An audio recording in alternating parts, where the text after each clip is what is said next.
गरीब महिलाएं, बच्चे, गरीब मुसलमान प्रधानमंत्री नरेंद्र मोदी जी को धन्यवाद देंगे। वक्फ संशोधन बिल 2025 पर संसद में जोरदार चर्चा हुई। राज्यसभा में गुरुवार दोपहर 1 बजे बहस शुरू हुई, जो करीब 13 घंटे तक चली। देर रात वोटिंग हुई, जिसमें 128 सांसदों ने बिल के पक्ष में और 95 ने विरोध में वोट दिया।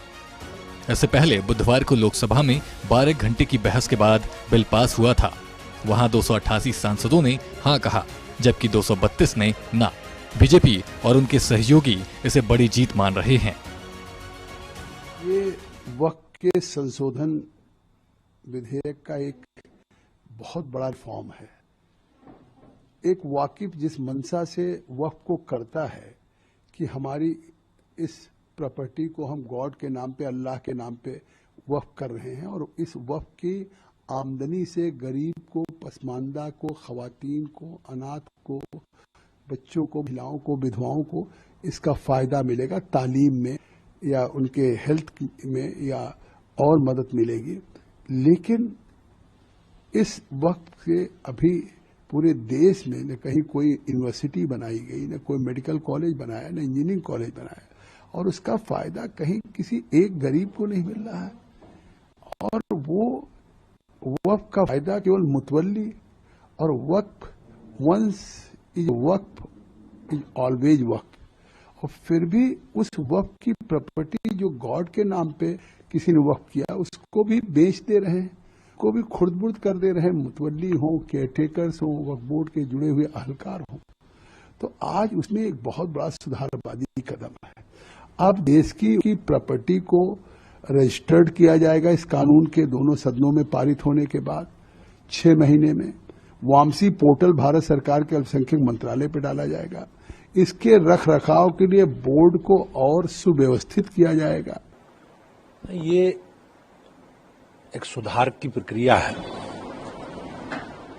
और जिस प्रकार से माननीय प्रधानमंत्री जी के नेतृत्व में भारत की संसद ने ये कानून बनाया है, वो जो समाज के कमजोर वर्ग हैं,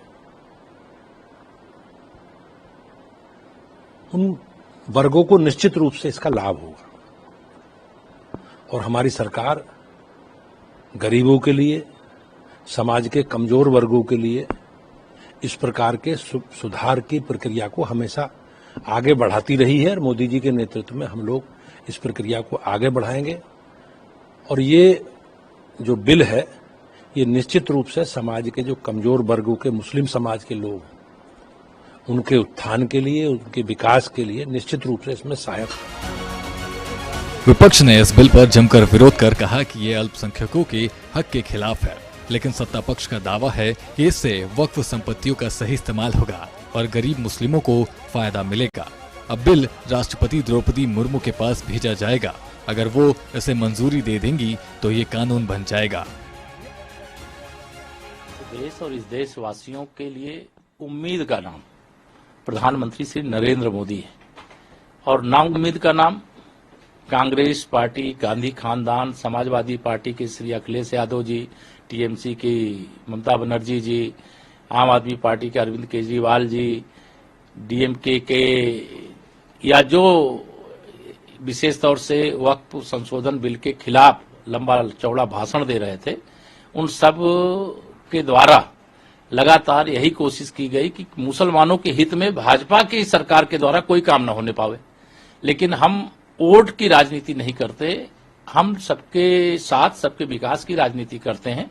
इसलिए माननीय नरेंद्र मोदी जी के नेतृत्व में यह वक्फ संशोधन बिल पास हुआ है। इससे गरीब मुसलमान, जो इस देश का 90% से ज्यादा मुसलमान है, उसके कल्याण के लिए, उसके विकास के लिए, उसकी शिक्षा के लिए, उसकी चिकित्सा के लिए बहुत बड़ा रास्ता खुलने जा रहा है। और जो वक्फ के नाम पर अवैध कब्जा करने वाले थे, जो वक्फ के नाम पर भ्रष्टाचार करने वाले थे, वक्फ के नाम पर अपनी तिजोरी भरने वाले लोग थे, उनको इससे बहुत निराशा हो। इस देश के एक बहुत बड़े निर्णय का साक्षी बना है संसद भवन, और लंबी चर्चा के बाद में आज ध्वनि मत से मैं कहूं कि जितना एनडीए के पास वोट था उससे कहीं ज़्यादा वोट मिला है, और विपक्ष के पास जितना वोट था उससे कहीं कम उनको मिला है।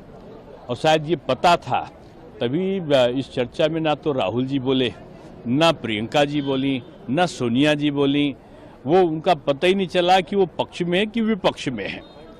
आदरणीय अखिलेश जी भी बोले तो दुनिया की कहानी तो सब सुनाई, लेकिन उन्होंने वक्त के बारे में कमी क्या है बिल के बारे में, इस पर कोई प्रकाश नहीं डाला।